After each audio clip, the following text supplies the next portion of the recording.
Tungurwa ubwoko bw'Imana nejejwe no kubasuhuza mu gitondo cya none, igitondo cy'umugisha aho Imana itugiriye neza iduciriye inzira ngo duhure mu buryo bw'iyakure tuganire kandi twegerane mu ijambo ry'Imana duhumurizanye dukomezanye.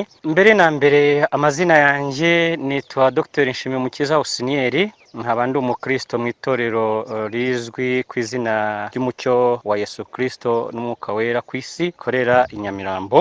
Ndagira ngo mbamenyeshe yuko nkijijwe, ndi umugabo wubatse ufite umugore umwe n'abana babiri, umuhungu n'umukobwa. Nkaba natewe iteka ryo kugira ngo arijye ugabura ijambo.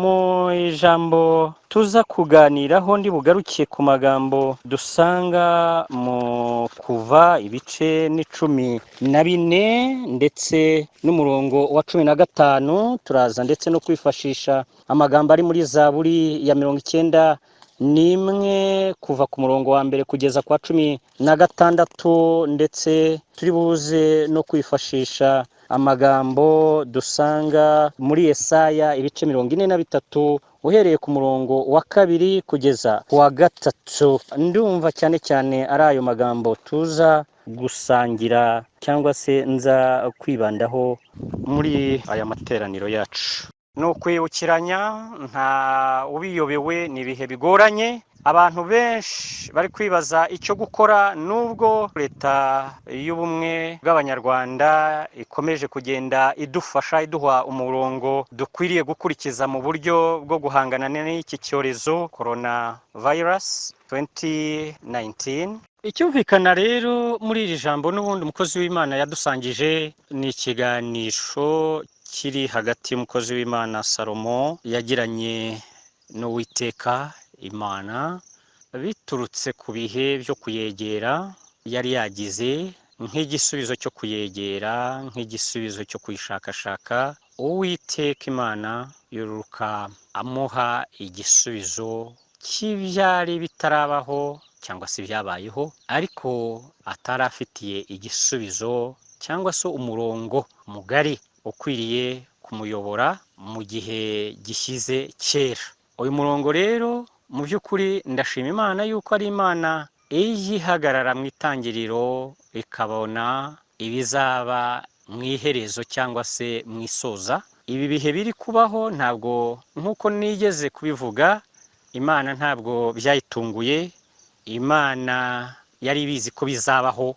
Imana yari izi yuko Abanyarwanda, Imana yari izi yuko akarere muri rusange n'isi yose hari igihe kizabaho ibihe nk'ibi ngibi, abantu bakabinyuramo kandi bakagera ubwo bibaza icyo gukora, kuko ni ibihe biruhije, ni ibihe biruhanije, ni ibihe bigoranye, ni ibihe wavuga uti ni akamwaramwaza. Ariko Imana nk'umubyeyi, Imana nk'ireba kure, isanga ari byiza yuko yatanga umurongo mbere y'igihe, ari wo uyu nguyu tumaze gusoma ugira uti nindamuka nkinze ijuru imvura ntigwe, cyangwa nintegeka inzige ngo zone igihugu, cyangwa ninohereza mugiga mu bantu banjye, maze abantu banjye bitiriwe izina ryanjye nibicisha bugufi bagasenga bagashaka mu maso hanjye bagahindukira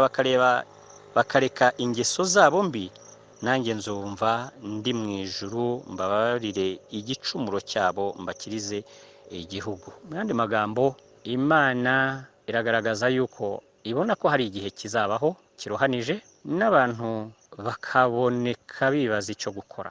Umurongo w'icyo gukora rero ni uyu nguyu yagaragaje nk'abantu banjye bitiriwe izina ryanjye. Ntibakwiriye kuzaheranwa no kwiheba no kwibaza bitarangira, ntibakwiriye kuzajarajaza imitima, ntibakwiriye kuzamera nk'aho bagushije ishyano, ahubwo bakwiriye kurenga ibyo ngibyo bakararama bakicisha bugufi mu mitima yabo, bagasenga bakinginga bagashaka mu maso h'Imana, bakareka ibibi byabo, bakareka ibicumuro byabo. Mu yandi magambo, bagahindukira bakava mu ngeso mbi zabo n'ibikorwa bibi byabo, bakinginga Imana. Imana nayo ntabwo izabumvira ubusa. Imana nayo ntabwo izaba akina ku mubyimba. Imana nayo ntabwo izarebera, ahubwo ijambo riratubwiye ngo nanjye nzumva ndi mu ijuru mbabarire igicumuro cyabo mbakirize igihugu. Mbababarire igicumuro cyabo mbakirize igihugu. Ngicyo igisubizo dutegereje mu gihe nk'iki ngiki cyo kwinginga Imana, cyo guca bugufi, cyo gushakashaka icyo umwami akunda, icyo umwami ashima. Nuko twiteze yuko muri uku guca bugufi, muri uku kwinginga, ariho tuzabona igisubizo, twebwe nk'abarokore, twebwe nk'abizeye Imana, twebwe nk'abamenye Imana, twebwe nk'abakurikira umwami wacu Yesu Kristo. Niho duteze igisubizo, niho duteze kunamurwa kw'igihugu cyacu, mu kwinginga Imana, mu gushakashaka Imana, mu guca bugufi, mu kureka ibibi twari turimo, mu kureka ingeso mbi twari turimo, mu guhindukira tukava mu bitotsi, tukava mu ntege nke twari turimo, dufite ibyiringiro yuko ahari aho Imana yagira icyo ikora, ikunamura igihugu, ikunamura isi. Ngibyo ibyiringiro byacu, ngiyi intumbero yacu. Ntabwo ibyo turi gukora dushaka Imana, duca bugufi, turi kubikora nk'umuhango, ntituri kubikora kuko ari amaburakindi, ntabwo turi kubikora kuko twigana abandi, ahubwo turabikora tunafite icyo twiringiye imbere. Mu yandi magambo, we have expectations. Hari icyo twizeye, hari icyo twiringiye, hari icyo dutegereje muri uku guca bugufi, muri uku gushaka Imana, muri uku kwinginga. Ari naho rero mpera ngira nti barokore, ntimucike intege mu kwinginga, ntimucogore mu gusenga, ntimucogore mu kwiriza ubusa, ahubwo uwabikoraga rimwe, uwabikoraga kabiri mu cyumweru niyongeze. Let us do an extra mile. Uwakoraga iminsi 3 mu cyumweru narenzeho agire 4, uwakoraga 4 narenzeho agire 5. Mu izina rya Yesu Kristo ndabizeza yuko hari icyo Imana ibuze gukora. Ubwo nabwirwaga yuko ari je wazagabura ijambo ry'Imana muri iri teraniro ry'uyu munsi, ibanze muri ayo yose rikaba ari ijambo dusanga muri Yesaya 43 n'umurongo wa 4, rigira riti kuko wambereye inkoramutima kandi ukaba uwo kubahwa nanjye nkagukunda, nicyo kizatuma ntanga ingabo zigapfa ku bwawe n'amahanga nkayatangirira ubugingo bwawe. Aya ni amagambo yakomeje kungarukamo, numva mu by'ukuri nshima kuyasangiza wowe mwene data mushiki wanjye, turi gusangira iby'Imana mu gihe cya none. Ngira ngo iri sezerano nongere kuri kwibutsa, isezerano rikwibutsa yuko uko wemeye kunamba ku Mana yawe, uko wemeye gushyira Imana imbere muri byose, uko wemeye kuyigira iya mbere muri byose, ko igihe kizagera cyangwa se kigeze kugira ngo nayo ikwereke yuko ari Imana itajya ihemuka, ko ari Imana itazigera igukoza isoni, nk'uko nawe utigeze ugambirira kwikoza isoni. Imana itugirire neza. Ni isezerano rireba abarokore, ni isezerano rireba abemeye kwinambaho, abemeye kwishakashaka, abemeye kuyikurikira ari nta kindi barebyeho.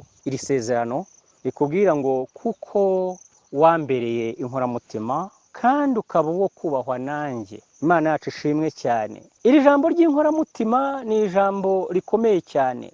Kuba warahisemo kuba inshuti y'Imana, kuba warahisemo kuba ariyo ushyira imbere muri byose, kuba ariyo wahisemo ukayirutisha ibindi n'abandi bose. Igihe kirageze kugira ngo rero inyungu zo kuyikorera, inyungu zo kuyihitamo, inyungu zo kuyishakashaka, inyungu zo kuyikurikira kandi nta kindi uyibangikanyije nayo uzibone. Ni ibintu bikomeye cyane kumva uri inkora mutima y'Imana, uri inshuti y'akadasohoka y'Imana. Ni ikintu cy'agaciro, ni ikintu abarokore twari dukwiriye kwishimira, nubwo bwose bijya bigaragara nk'ibigoye, nubwo bwose bijya rimwe na rimwe hanze aha bigaragara nko kwigerezaho, ariko ubwoko bw'Imana hari inyungu nyinshi mu kuba inshuti y'Imana, hari inyungu nyinshi mu kuyikorera, hari inyungu nyinshi mu kuyishyira imbere,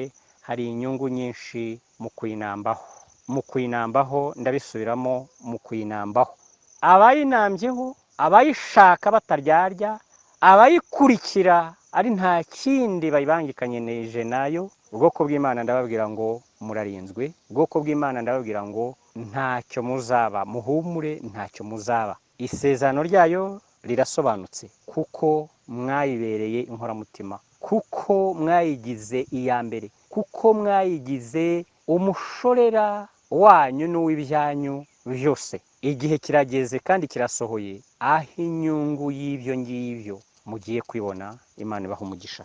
Nyamara hejuru y'iryo jambo n'ubundi ntabwo kwibaza no kubaza Imana byahagaze, kuko nakomeje cyane kwibaza no guhangayikishwa n'imitima ubitentebutse, imitima iri kujarajara, imitima iri kwibaza icyo gukora, ariko hamwe no kwibaza icyo umuntu yavuga, icyo yagaburira imitima imeze gutyo, nibwo nahawe amagambo dusanga mu Kuva ibice 14 n'umurongo wa 15, aho Uwiteka abaza Mose ati, niki gitumye untakira? Bwira Abayisiraheli bakomeze bagende. Mwene data, aya magambo nshimye kuyasangira nawe, kuko mu by'ukuri nari gukomereza mu bigendanye na ririya sezerano, ariko ndagira ngo hejuru y'iryo sezerano rivuga ngo kuko wambereye inkoramutima ukaba uwo kubahwa nanjye nkagukunda, nicyo gituma nzatanga ingabo zigapfa ku bwawe. Nari gutindaho cyane rwose nkavuga byinshi, ariko mu by'ukuri nakomeje kwibaza kuri iriya mitima isaraye, imitima inaniwe, imitima iri kujarajara. Muri uko kwibaza niho nahawe iryo jambo rimbwira ngo niki gitumye untakira? Bwira Abayisiraheli bakomeze bagende. Tukiri kuri iri jambo rero, mwene data, ndagira ngo nkubwire ngo yego nibyo, ndarokonesa, ndemeranya nawe yuko bigoranye, ndemeranya nawe yuko ibihe turimo rwose bidasanzwe, ariko ijwi ry'Uwiteka, ijwi ry'Imana yacu, ijwi ribona ibyabaye biriho n'ibizaza, rirambwira ngo niki kiguteye ubwoba? Mwene data, niki kiguteye ubwoba? Mushiki wanjye, komeza urugendo ugende. Imana yacu ishimwe cyane. Ndagira ngo ngukomeresha amagambo akubwira ngo komeza urugendo, komeza urugendo, komeza urugendo. Nta mpamvu yo guhagarika urugendo. Imana ikugirire neza. Ndabizi wari ucitse intege, ndabizi wari uriho wibaza uti biragenda bite, amaherezo y'ibi ni ayahe, ariko Imana yo ireba aho tutareba. Imana isumba byose iravuze ngo niki kiguteye ubwoba? Nta mpamvu, nubwo bwose biteye ubwoba biriho, nubwo bwose urucantege ruriho, nubwo bwose impamvu zo guhangayika ziriho, ariko Uwiteka arakubwiye ngo komeza urugendo. Imana yacu ishimwe cyane. Wihagarara, wihagarika ibyo wari urimo, wihagarika kwizera, wihagarika gusenga, wihagarika gukiranuka. Imana yacu ishimwe cyane. Guma mu murimo, kandi ndakubwiza ukuri, icyahindutse ni uburyo, icyahindutse naho dugukorera, icyahindutse ni context, ariko ndakubwira ngo urugendo rwo rurakomeje. Nta mpamvu yo guhagarika umurimo, nta mpamvu yo guhagarika kwizera, nta mpamvu yo guhagarika gusenga, nta mpamvu yo guhagarika gukomeza gushakashaka mu maso h'Imana. Ndakwinginze mwene data ngo wumvire ijwi rikubwira ngo niki kiguteye ubwoba? Komeza urugendo, komeza urugendo. Haracyari ibyiringiro, ni ukuri. No mu bihe nk'ibi ngibi, no mu bihe bikomeye nk'ibi ngibi, Uwiteka hari icyo ari kukubwira. Arakubwira ngo nta mpamvu yo kureka urugendo.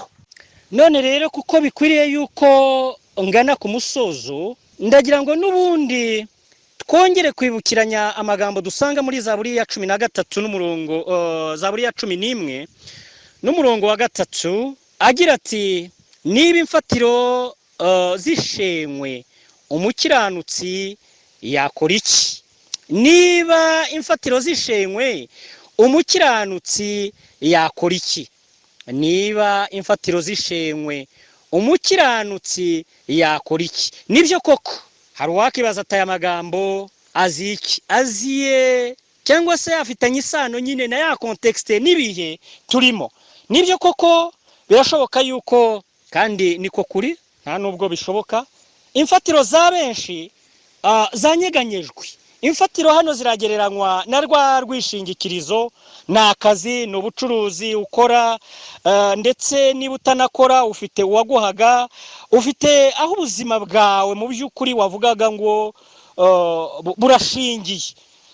Uyu munsi urabireba ukabona bisa nkaho byasubiwemo. Uyu munsi urabireba ukabona imbere yawe hari umwijima, bitewe n'ibihe turi kunyuramo, bitewe n'izi mpinduka, bitewe n'ibi biruhanya turi kunyuramo. Ariko ndagira ngo nkubwire ngo niba koko ariko bimeze iwawe, ukabona yuko imfatiro ibyo twakwita urwishingikirizo rwanyeganyijwe, yewe urabona ibintu bikomeye, ijambo ry'Uwiteka riratubwiye ngo Uwiteka ari mu rusengero rwe rwera, Uwiteka intebe ye iri mu ijuru, amaso ye areba abantu, imboni ze zirabagerageza. Uwiteka agerageza abakiranutsi, ariko umunyabyaha n'ukunda urugomo umutima we urabanga.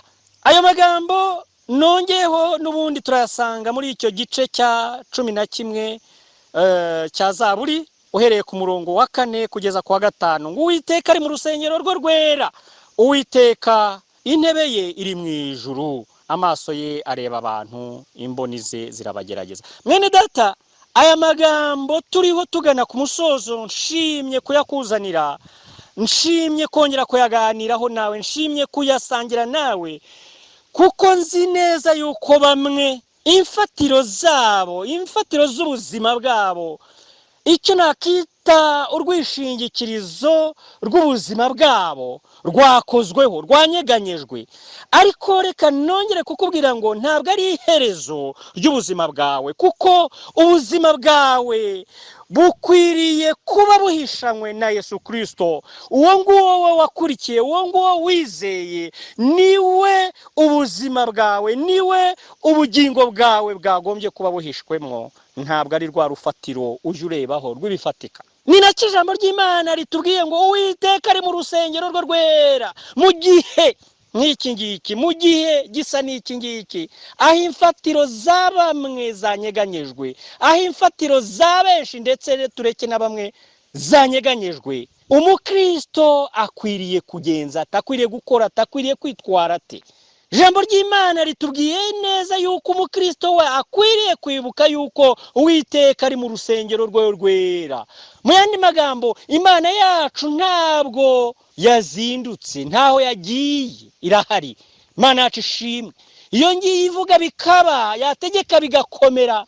Iyo ngiye yabwiye Mose ngo bwira abantu banjye bakomeze urugendo. Iyo niyo yongeye kukubwira ngo Uwiteka ari mu rusengero rwe rwera. Haleluya, ntaho yagiye, arabibona. Ari nayo mpamvu abakozi b'Imana bongera kudukangurira mu gihe nk'iki ngiki ngo niturarame, turebe mu ijuru, twinginge Uwiteka, duce bugufi, twihane, twezwe. Aharaho Uwiteka azatugirira ibambe, adukiriza igihugu ataretse n'isi. Ibuka yuko mu bihe nk'ibi ngibi turi gucamo biruhije, Uwiteka ari mu rusengero rwe rwera, ntabwo yavuye ku ntebe ye, ntabwo ubwami bwe bwashyizweho iherezo. Ibuka, zirikana yuko uwo nguwo uvuga bikaba, yategeka bigakomera, naho yagiye mwene data, mushiki wanjye. Ibuka kumuramburira amaboko, umwereka ibyo ngibyo. Ufite ubwoba, ubura amaso umurebeho.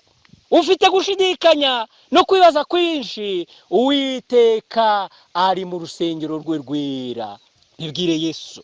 Urabona imbere yawe hari umwijima, utabona icyerekezo cyaho uri kujya, ndakwibutsa yuko Uwiteka ari mu rusengero rwe rwera, kandi ari kukubwira ngo niki kiguteye ubwoba, komeza urugendo. Ntaho yagiye, arabizi, azi icyo abikore. Imana yacu ishimwe cyane. azi icyo ari bukore, ariko icyo akeneye mu gihe nk'iki ngiki ni ukuzirikana yuko ari mu rusengero rwera. Yesu araha umugisha rero, nimwemere gucogora, nimwemere ko twicirwa umumaro n'ibihe bigambiriye kutugamburuza nk'ibi ngibi, ahubwo twibuke yuko ari igihe cyo kugira umumaro, ari igihe cyo kuryoshya ibitari biryoshye, ari igihe cyo kuzirikana yuko Uwiteka adutegerejeho kugira umumaro mu gihe igisa nk'iki ngiki. Murakoze cyane. Yesu akomeze